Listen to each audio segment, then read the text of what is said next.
How we doing, guys? I got the dreaded Zerg versus Terran here. I'm on the top right. This was kind of like a strange game for me, at least. I was trying to. I didn't really have a plan, and I think that's kind of maybe a bad thing.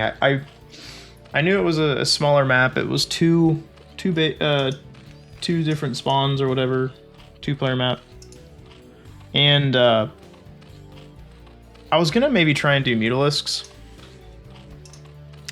because I want to get better at the micro of that. And mutalisks are really good if you can ball them up and do single volleys on things and harass with that. Get that for Terran. That's a really hard thing to deal with. So I think for a while what I'm gonna end up doing is just muta harass focused stuff on Terran, and then Protoss, do my Hydra bus. I kind of had a little bit of it's kind of like, I don't think it's really that good, but it was something that, it was like a playstyle I really thought was cool, where the Zerg spends a lot of time in tier 1, spends a good time in tier 2, and then eventually gets into Hive, because the main idea is to upgrade, and they get 3 evolution chambers, and they just make their basic units just super soldiers. I saw a professional player do that, and I thought that was like really cool. So I wanted to maybe in the next few videos here, if I catch a Protoss, imitate that. This guy is being a jerk. Whenever I see stuff like this, I don't know if like it's really good, right? Because I can't make my hatchery here. I'm kind of frustrated at this point. I just throw the pool down. I go for the extractor just to maybe try and get some gas early on. Maybe to keep the muta harass alive, that concept. But eventually I get kind of fed up and I send this drone down, and I know he sees it. I was like, well, screw it, dude. I'll just put my main base down here and just make him deal with that later.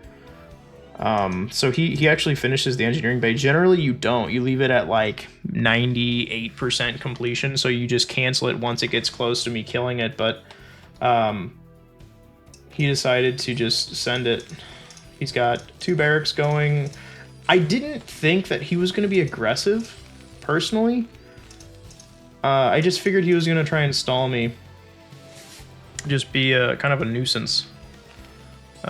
He's attacking my hatchery with his SCV, so I don't even care about this anymore. I figured he's probably upset that I have this, because he spent this time and effort and money trying to stall me out, which he did, but I kind of just said, well, I'll just do this, and I think it kind of pissed him off. So I'm building some Zerglings. I know I'm gonna have to have a decent ground army here because my bases are very far apart, and if I have to split effort, if I have to have some Zerglings down there, some up here, I'm gonna have to definitely build Sunkens to try and defend the second base here. Man, that SCV did 200 damage. But I make him lift this off, so if I want to expand there, I can. It was kind of genius too, because I don't have any units that can attack air. So not only does he stall my hatchery here, but he now gets a free scout just to float it on over here. My overlord sees these marines moving out, so I knew it was go time pretty soon, and I was pretty sure this was gonna be a big deal. Whether or not I get to keep this, because I mean, I didn't know that he didn't have a second base. Well, I know he wasn't mining from it for my overlord, but I didn't know if it was because if his command center wasn't done or not. So he realizes he can't push up this ramp, and I kind of had a feeling that he was going up to mess with this because he sees me sending all my stuff down with the engineering base. So I was like, well, let me go try and find him. I was like, I only saw like 6 or 7 Marines. I've got way more Zerglings than he can handle with that. So I've got speed on him. Even if he's going back to his base, I think I can catch him.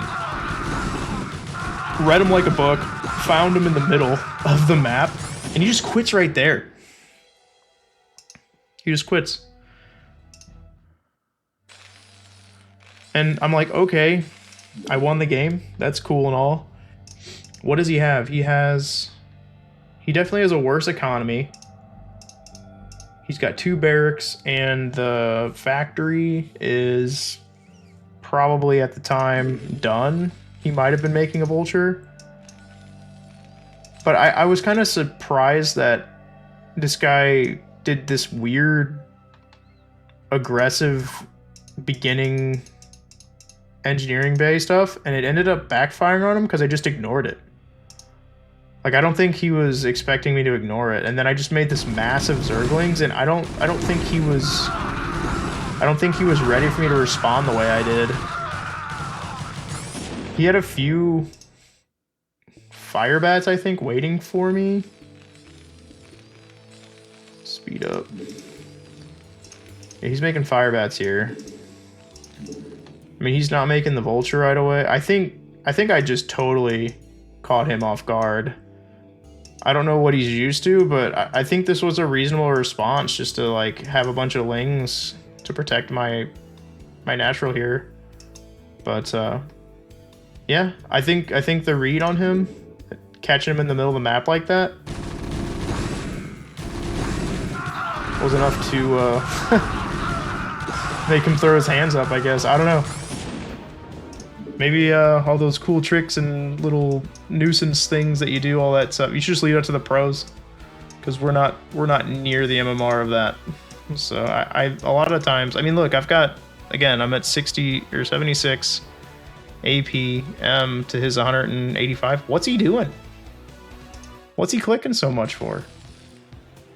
I only made a few moves compared to his, clearly. I mean, he's like doing 3 times the maneuvers. I don't know. I think that's why I want to just keep focusing on the basics and not try and get all fancy. But it was a good game, I guess. I think people just need to like stop trying to win in the first 5 minutes. I don't understand the need to rush, but I don't know. It worked out. GG.